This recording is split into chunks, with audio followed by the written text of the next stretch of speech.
오늘 우리에게 주신 하나님의 말씀은 구약성경 신명기 7장 1절로 11절 말씀입니다. 구약성경 272면에 기록되어 있습니다. 제가 봉독하겠습니다.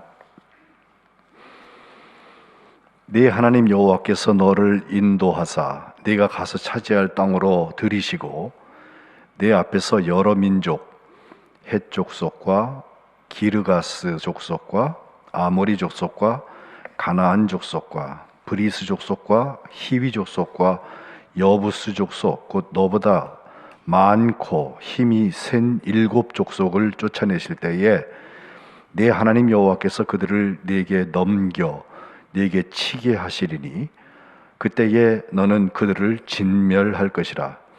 그들과 어떤 언약도 하지 말 것이요 그들을 불쌍히 여기지도 말 것이며 또 그들과 혼인하지도 말지니 내 딸을 그들의 아들에게 주지 말 것이요 그들의 딸도 내 며느리로 삼지 말 것은 그가 내 아들을 유혹하여 그가 여호와를 떠나고 다른 신들을 섬기게 하므로 여호와께서 너희에게 진노하사 갑자기 너희를 멸하실 것임이니라. 오직 너희가 그들에게 행할 것은 이러하니 그들의 제단을 헐며 주상을 깨뜨리며 아세라 목상을 찍으며 조각한 우상들을 불살할 것이니라. 너는 여호와 네 하나님의 성민이라. 네 하나님 여호와께서 지상 만민 중에서 너를 자기 기업의 백성으로 택하셨나니 여호와께서 너희를 기뻐하시고 너희를 택하심은 너희가 다른 민족보다 수효가 많기 때문이 아니니라. 너희는 오히려 모든 민족 중에 가장 적으니라. 여호와께서 다만 너희를 사랑하심으로 말미암아 또는 너희의 조상들에게 하신 맹세를 지키려 하심으로 말미암아 자기의 권능의 손으로 너희를 인도하여 내시되 너희를 그 종되었던 집에서 애굽 왕 바로의 손에서 속량하셨나니 그런즉 너희는 알라. 오직 네 하나님 여호와는 하나님이시요 신실하신 하나님이시라. 그를 사랑하고 그의 계명을 지키는 자에게는 천대까지 그의 언약을 이행하시며 인애를 베푸시되 그를 미워하는 자에게는 당장에 보응하여 멸하시나니 여호와는 자기를 미워하는 자에게 지체하지 아니하시고 당장에 그에게 보응하시느니라. 그런즉 너는 오늘 내가 네게 명하는 명령과 규례와 법도를 지켜 행할지니라. 아멘. 이는 하나님의 말씀입니다. 2021년이 시작되었습니다. 지구촌은 여전히 코로나19 감염과 전쟁을 하고 있습니다. 어제 사회적 거리 2.5단계 17일까지 또 멈춤을 연장한다고 하는 발표가 있었죠. 올해는 우리도 다 백신을 맞을 기회가 우리에게 오겠지만 상당 기간 동안 여전히 불편을 감내해야 할 것 같습니다. 그러나 함께 코로나 이후의 교회를 준비하기 시작해야 될 것입니다. 이런 이야기가 있습니다. 중년의 아들, 제 나이쯤 된 사람 같은데요. 나이 드신 어머니한테 이렇게 말을 합니다. 어머니, 저는 요즘 주일에 교회 가기 싫어요. 그러니까 어머니가 왜 그러냐라고 물었어요. 3가지 이유가 있습니다. 첫 번째는 일요일 아침에 다 늦잠 자는데 나 혼자 일찍 일어나는 게 이제 지긋지긋해졌어요. 2번째는 교회 가서 앉으면 의자 좌석이 불편해요. 3번째는 맨날 똑같은 예배 같아서 예배가 지루합니다 라고 말했다는 거예요. 그 소리를 듣고 어머니가 아들한테 하는 말입니다. 네가 교회를 가야만 할 이유가 3가지가 있는데 첫 번째는 교회 가서 예배하는 것은 가면 좋고 안 가면 할 수 없는 선택의 사항이 아니라 필수적인 거야. 하나님의 명령이잖아. 2번째는 교회를 가야만 거기서 성도의 교제가 있고 또 믿음이 자라날 수 있다. 그 다음 3번째 가장 중요한 이유가 있는데 그건 바로 내가 그 교회 담임 목사이기 때문이야 라고 말했다는 거예요. 카피라이터로 유명한 이만재 씨가 우리 옛날 가수죠. 윤영주 씨, 트윈폴리오 하던 그분에게 전도가 돼서 오늘 교회 가서 예수를 믿게 됐는데 자기가 예수 믿기 전과 후를 20년이 좀 더 됐습니다만은 비교하는 책을 냈어요. 그 책 제목이 교회에 가기 싫은 77가지 이유라고 되어 있습니다. 77가지나 교회에 가지 않을 사람들이 되는 이유를 얘기를 했는데 거기 찐빵의 생각이라고 자기의 말을 담아서 답변을 묻었는데 두 종류로 나누었어요. 77을 반 나누어서 39가지는 교회 한 번도 가본 적이 없는 젊은이들이 하는 말들, 노방전도 하는 거 꼴보기 싫다부터 시작해갖고 그냥 39가지나 쭉 써놓았고, 그 다음에 교회를 들락달락거리고 교회 믿음 생활 하던 사람들 중에도 교회 안 가는 가나안 성도 같은 사람들, 그들이 교회 경험이 있는 젊은이들의 이야기를 38개를 쭉 써서 뭐 읽어보아도 그들이 문제 제기하는 것이 우리에게 없는 일들은 아니에요. 있긴 있는 일들이에요. 다만 이만재 씨가 하고 싶은 것은 그것에 대해서 자기 나름대로 당신들은 일면을 한 부분을 보고 있지 전체를 본 것이 아닙니다라는 얘기를 하면서 나름 변증을 해보려고 애쓰는 것을 볼 수 있습니다. 근데 제가 그 117가지를 쭉 다 읽어보고서 생각한 것이 이 모든 것이 거룩이라고 하는 것에 대해서 우리 그리스도인들의 반응하는 모습이 남들 보기에 마음에 들지 않았다. 그래서 이런 말들을 담고 있구나. 우리가 거룩이 병들어 있으면 교회를 전혀 안 와본 사람이거나 혹은 교회 들락달락거리면서 아직 믿음이 없는 사람들에게는 시험 들 수 있는 조건을 제공할 수 있다는 것입니다. 코로나 이후에도 달라지지 않아야 될 것이 무엇입니까? 우리 그리스도인들이 거룩을 상실하면 안 됩니다. 우리의 거룩이 병들어 있으면 안 됩니다. 특별히 우리 성민교회는 교회 이름에 성민, 거룩한 백성, 거룩이라는 게 들어있기 때문에 더욱더 올해 2021년 내내 우리가 성민, 세 개의 단어를, 키워드를 넣었죠. 구별과 선택과 온전함, 이 세 가지 이야기를 여러분과 목회해 보려고 합니다. 먼저 오늘 본문 6절 상반절에 보면 너는 여호와 네 하나님의 성민이라 라고 아예 성민이라는 이름을 신명기에서 말씀하고 있어요. 여기 말고도 두 번 더 성민이라는 단어로 번역된 것들이 나오는데 사실 거룩한 백성이라고 번역해도 상관이 없어요. 카도스라고 하는 히브리어를 쓰는데 백성이고 카도시라는 게 이게 거룩하다는 뜻이거든요. 신명기에서 제가 오늘 본문을 택해서 여러분과 함께 나누고 시작하는 것은 1년 내내 저 말씀을 너는 여호와 네 하나님의 성민이다 라고 하는 말씀을 나누고 싶어서 그렇습니다. 신명기는 토라라고 하는 율법서, 창세기, 출애굽기, 레위기, 민수기, 신명기 처음 5개 모세 오경의 마지막 책이죠.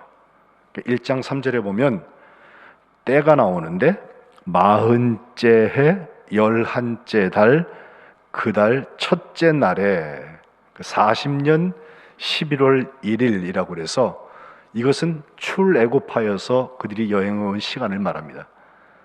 그러니까 지금 시점은 출애굽해서 시내산에서 말씀을 받을 때 이것을 쓴 것이 아니라 신명기의 시점은 재탕한다는 뜻을 가지고 있어요. 다시 한번 한다. 세컨드, 두 번째 한다는 뜻을 가지고 있는데 이제 강만 건너면은 가나안 땅, 약속의 땅까지 와서 바로 앞에까지 왔는데 거기서 세워놓고 모세가 지금 백성들에게 율법을 또 설교를 하고 있어요. 3개의 설교가 거기 나오는데 첫 번째는 1장부터 4장 43절까지 보면은 광야 40년 동안 우리가 어떻게 여기까지 왔는지 그것을 회고하고 있고 4장 44절부터 28장까지는 하나님께서 우리에게 주신 율법을 쭉 설명해 봅니다. 그리고 세 번째 설교는 29장에서 30장 모압 평야에서 받은 하나님과의 언약의 이야기를 다시 한 다음에 31장에서 34장까지는 후계자인 여호수아를 세우고 또 격려하고 그리고 유언을 한 다음에 축복하고 모세는 느보산 뒤로 사라지는 것이 신명기의 내용입니다. 그런데 특별히 주목하는 것 하나는 그 말을 듣고 있는 사람들이 애굽 경험을 못한 사람들이라는 거예요. 단 두 사람, 여호수아와 갈렙 두 사람 빼놓고는 다 광야에서 죽잖아요. 모세도 못 들어가잖아요. 그러니까 광야에서 나서 지금 같이 걸어가고 있는 같은 수의 60만 명이 넘는 사람들을 대상으로 해서 이 말씀을 전하는데 모세로서는 필요성이 있었을 거예요. 표현해보자면 포스트 에집트, 애굽 다음 세대들을 향하여서 모세가 이 이야기를 하고 있습니다.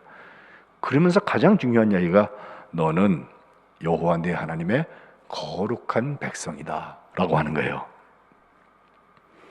신명기 14장 2절에도 너는 내 하나님 여호와의 성민이라 하는 말씀이 계속되고 있고, 신명기 26장 19절에도 보면 너를 내 하나님 여호와의 성민이 되게 하시리라 라고 말씀하고 있습니다.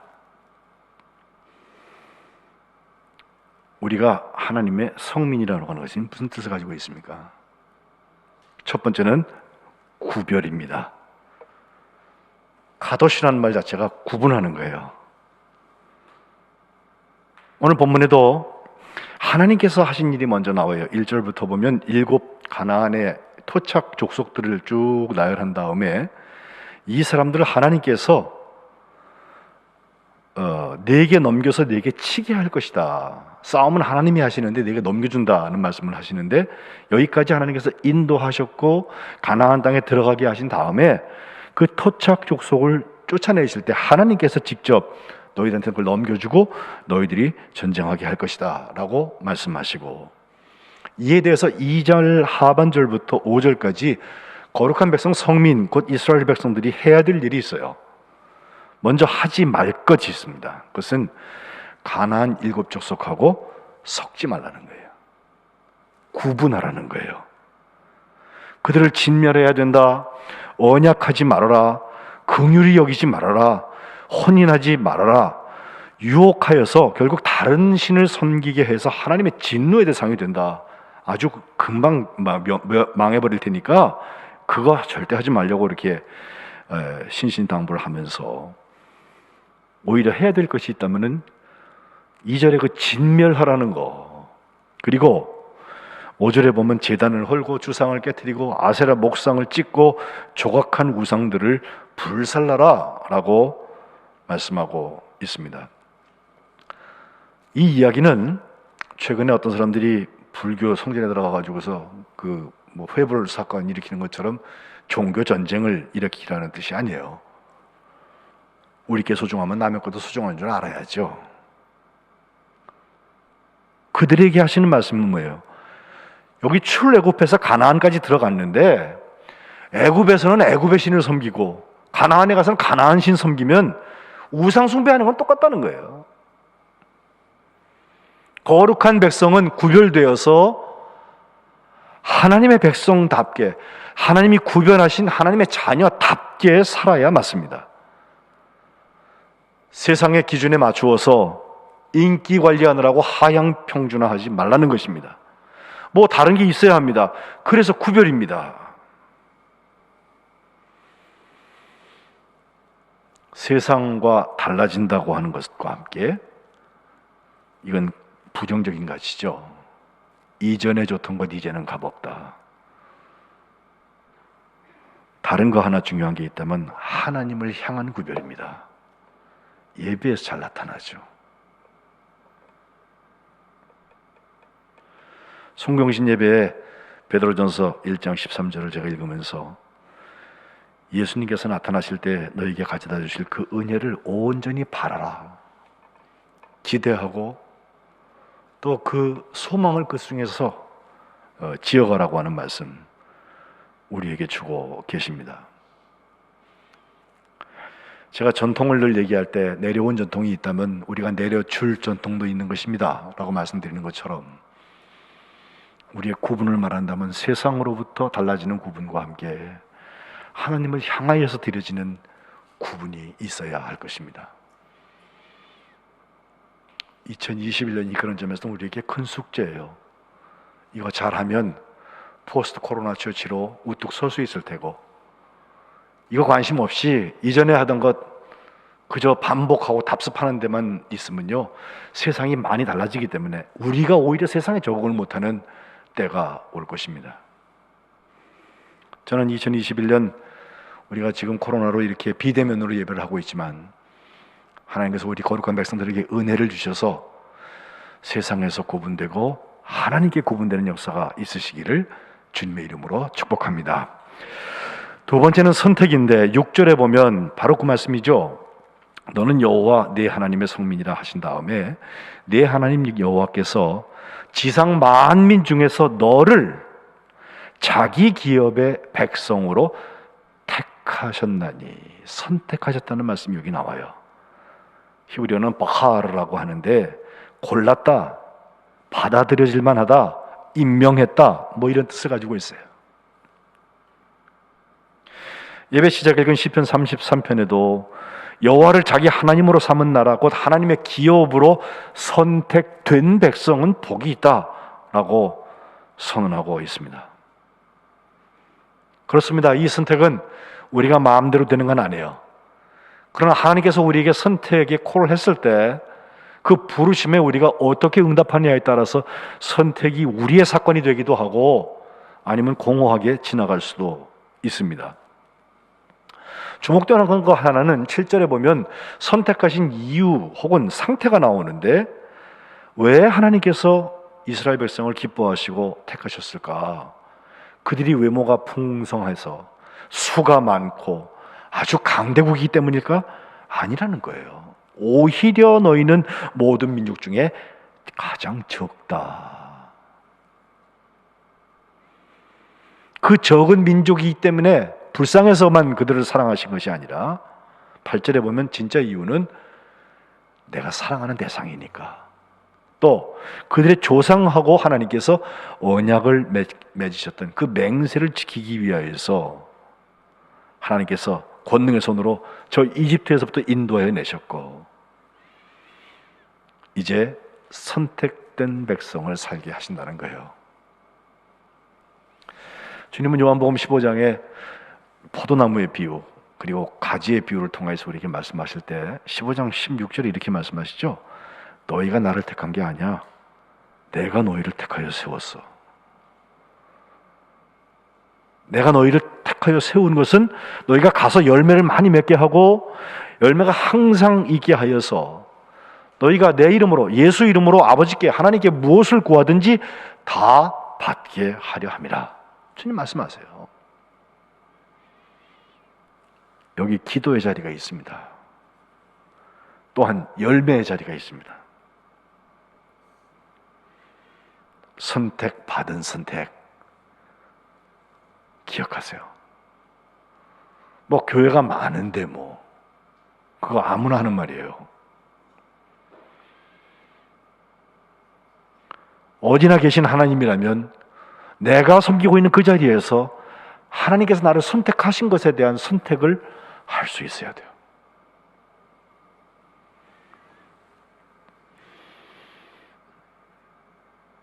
미국 뉴욕에 있는 한 교회에서 한 100년쯤 전에 이 추운 어느 주일에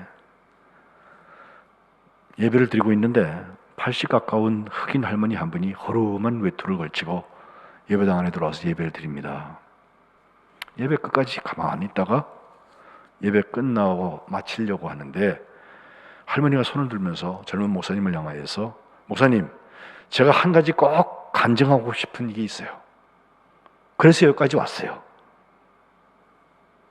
목사님께서 이거 예배 순서에도 없는 건데 해도 되나 하다가 기도하는데 시키라는 마음의 응답이 있어서 그 흑인 노파한테 간증 허락을 했어요. 그 이야기가 참 기가 막힌 얘기예요. 지금부터 60년쯤 전에 내가 12살이었는데 우리 가족, 아빠, 엄마, 나, 오빠 이렇게 넷이 살았는데 이 교회 건너편 조 밖에 있는 광장에 노예 매매 시장이 있었는데 거기에 끌려왔습니다. 우리를 노예로 부리고 있던 주인이 파산하면서 우리 식구들을 다른 집에 다 팔려고 내놓은 거예요.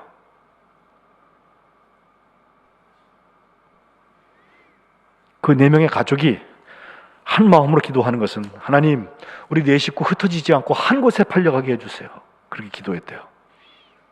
그런데 제일 먼저 아버지는 천불에 팔려서 어느 농장으로 가시게 되고, 조금 있다가 어머니는 또 어느 식당으로 팔려가셨고, 세 번째 오빠는 공장에 900불에 팔려가고, 마지막으로 자기 혼자 저 광장에 서 있었다는 것입니다. 저를 경매대에 올려놓고서 그 장사하는 이가 이도 성하고 건강하고 인물도 예뻐서 이 아이는 700불에 팔 테니까 누구든지 사세요 그랬더니 거기 있는 사람들이 가만 쳐다보고 있더래요. 혹시 아직 나이가 어려서 그랬을까요? 그런데 그 속에 있던 한 신사가 손을 들더니 제가 700불에 사겠습니다. 그런데 그분과 함께 온 것은 바로 60년 전에 이 교회였다는 거예요.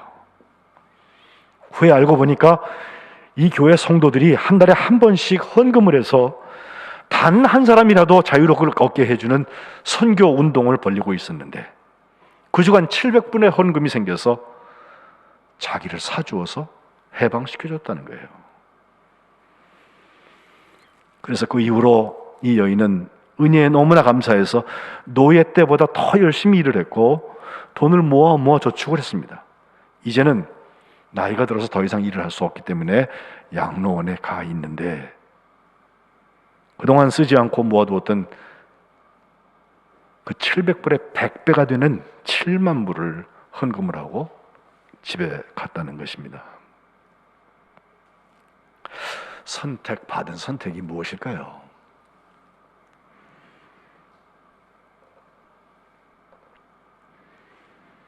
하나님께서 우리를 사랑하셔서 우리 조상들과 하신 약속을 지키기 위하여서 우리를 선택하신 것을 기억하는 것, 그게 선택입니다. 주님이 먼저 우리를 택하여 세우셨기 때문에 우리는 거룩한 백성이 될 수 있습니다. 참된 선택의 질을 살아가시기를 주님의 이름으로 축복합니다.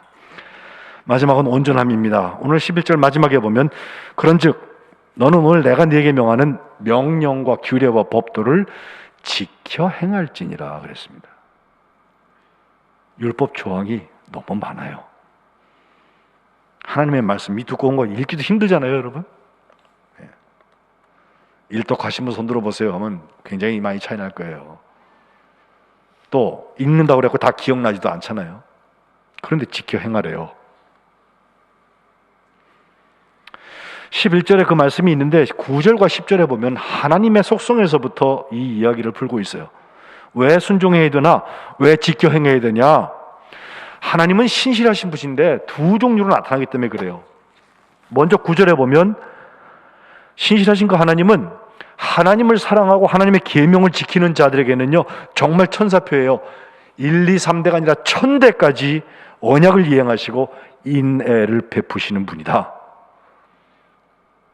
그러나 10절에 하나님을 미워하는 자에게는 당장의 보응을 하여서 멸하시는데 지체하시지 않는단 말이에요. 그러고 보면 하나님은 사랑이시긴 한데, 그래서 희생하셨고 용서하셨고 나눠주셨는데 그냥 이연령 비연령 이래도 좋고 저래도 좋은 그런 판단력도 없는 그런 포용자는 아니에요. 오히려 소멸하시는 분이고 질투하시는 하나님이라고 신명기는 여러 번 말씀하고 있어요. 우리가 잘 외우는 신명기의 요절 말씀인 6장 4절 쉐마 이스라엘, 이스라엘아 들으라 하면서 우리 하나님 여호와는 오직 유일한 여호와시니 너희는 마음을 다하고 뜻을 다하고 힘을 다하여서 내 하나님 여호와를 사랑하라. 오늘 내가 내게 명하는 이 말씀을 너는 마음에 새기고 내 자녀에게 부지런히 가르치며 집에 앉았을 때든지 길을 갈 때든지 누워있을 때든지 일어날 때든지 이 말씀을 강론할 것이며 또 너는 그것을 내 손목에 메어서 기호를 삼고 미간에 붙여서 표로 삼고 집의 문설주에다가 바깥 문에다가 기록해 놓아라, 이렇게 말씀하고 있어요. 왜? 그렇게 하나님의 말씀을 사랑하고 지켜 행하는 사람을 하나님께서 인애를 베푸시기 때문에 그래요. 그러나 6장 14절에 보면 너희는 다른 신들, 곧 네 사면에 있는 백성들의 신들을 따르지 말아라 하면서 15절, 너희 중에 계신 너희 하나님 여호와는 질투하시는 하나님이신즉 너희의 하나님 여호와께서 네게 진노하셔서 너를 지면에서 멸절시키실까 두려워한다 라고 모세가 백성들에게, 신세대들에게 이야기하고 있습니다. 질투하시는 하나님 앞에서는 그 하나님의 말씀을 지켜 행하는 것밖에 도리가 없어요. 저도 말씀을 이해하기 위해서 많이 물어보았어요. 하나님께 여쭤보고 또 연구도 많이 해보고 훌륭한 신학자들이나 선배들한테 아주 귀찮을 정도로 집요하게 묻고 또 제 생각도 이야기하고 토론도 해보고 했는데 제가 묻지 않는 거 몇 가지 있어요. 그건 뭐냐면 하나님의 명령이에요. 명령은 물어보는 거 아니에요. 명령은 하는 거예요, 그냥. 그것이 거룩한 행실과 경건함으로 하나님의 나를 기다리는 사람들이 살아가는 방식입니다. 나는 믿음이 좋은 거룩한 백성입니다, 성민입니다 라고 우리가 목소리 크게 소리 지른다고 그래갖고 되는 게 아니죠. 나는 확신이 있지만 주님이 그렇게 안 보실 수 있죠. 또 거룩한 척 연기를 하고 다닌다고 그래갖고 그 사람이 진짜 거룩한 사람이냐? 그거 아닌 거 여러분 아시죠? 거룩한 백성은 하나님의 말씀을 지켜 행하는 데서 나와요. 이것이 우리가 목표하고 감당해 나가는 거룩의 현장인 것입니다. 말씀을 정리하겠습니다. 1년 내내 제가 같은 대지로 여러분과 말씀을 나누고 싶은데 오늘 너는 하나님의 성민이다, 이 이야기는 분명히 하나님께서 우리에게 주시는 그 구별과 그 선택과 그 온전함의 역사, 그 순종의 역사가 우리에게 부르심으로 주어지고 있습니다. 1년 내내 우리의 기도 제목에 이것을 가졌으면 좋겠어요. 할 수 있으면 인사할 때도 이거 하면 참 좋아요. 구별되셨습니다. 선택받은 선택자이십니다. 그리고 온전하게 삽시다. 이런 인사들을 자꾸 입에 담고 서로 나누고 서로 중보하고 그러면서 거룩한 백성들을 세워가시기를 주님의 이름으로 축복합니다. 기도하겠습니다. 하나님 고맙습니다. 우리가 해야 될 일들을 알려주셔서 구분하여 주시고 또 하나님의 사랑으로 우리들을 선택하여 주시고 하나님의 말씀을 곧 지켜 행하는 온전함을 살게 하신 것을 감사드립니다. 주님의 부르심에 온전히 응답하며 하나님을 기쁘시게 해드리는 거룩한 백성 되게 하여 주옵소서. 예수 그리스도의 이름으로 기도합니다. 아멘.